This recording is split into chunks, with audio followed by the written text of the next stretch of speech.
We're recording. For the record, can you tell me your first and last name?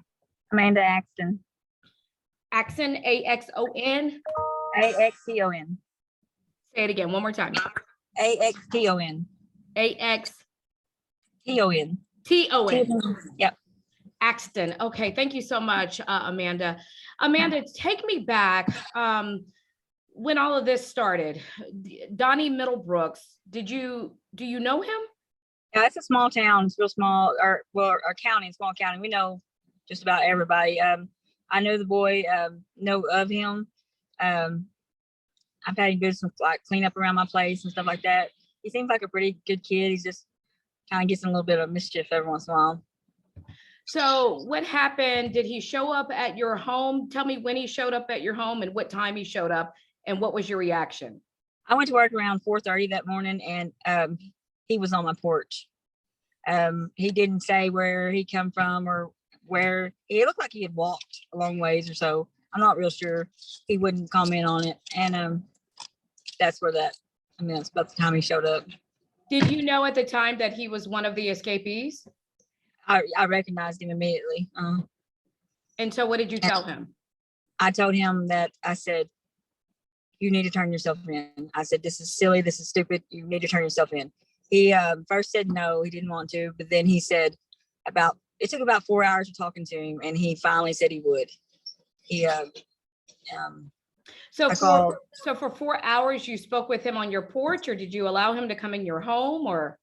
No, I spoke to him. I didn't allow anything to come in my home. He wanted me first to give him a ride somewhere, and I said no. And then I said, only ride I'll give you is to the courthouse. And that's what I said. If you don't want to take that ride, you can just take off walking again, because I'm not going to put my family in that situation. Okay, so your truck is this truck that is seen on the surveillance camera at that gas station? Mm-hmm. That's my husband pumping gas. Your husband was pumping gas, and the gentleman was on the escapee was on the other side, the passenger side. Yeah. What did your husband describe as far as the trip to the gas station and what happened after that? First, we could tell that he was getting nervous about going. Like, we had already called and made arrangements to say that we were headed that way with him, that he was going to turn himself in, surrender. And as we started to drive, he started to have doubts, and we just assured him that everything was going to be okay. Well, when we pulled up there, that car that is actually there is a car that I used to own that I sold to our neighbor. And my husband, when he gets out to pump, he recognizes it and says, "Hey, there's your old car." And he's turned around pumping gas. He didn't even know the boy was out of the pickup until the car took off. He's caught him in a blind zone. And so, Amanda, I have to ask you this. I mean, you have an escapee that's been on the run for days. Why give this person a ride, not knowing if he could turn on you, if he could take off with you, hurt you? My heart, I'm a mother. That boy, I mean, you got to give someone a chance. He needs a chance, and that's what I was trying to give him, was a chance. I mean, I felt like he wanted to really do the right thing. He's just scared. He's just scared. So after he took off in the car, in the white Buick, what happens next? Did you guys go to police?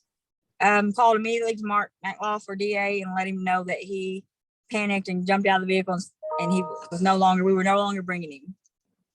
So the DA knew that he was in the truck with you.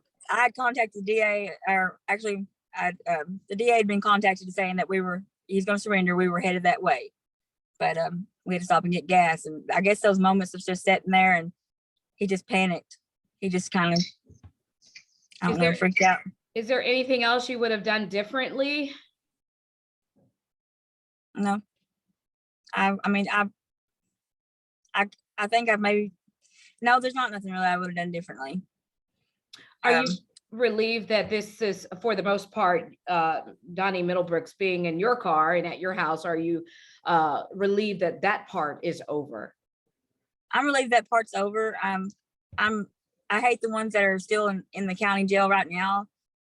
Alexander Beam and Samantha Sipes, and his mother and his aunt still over there, I heard.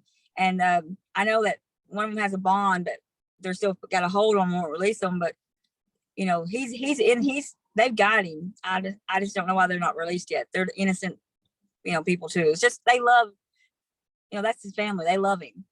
Right, Not but saying I necessarily- guess there's a charge for harboring a fugitive as well, if you know that they're on a run. Yeah.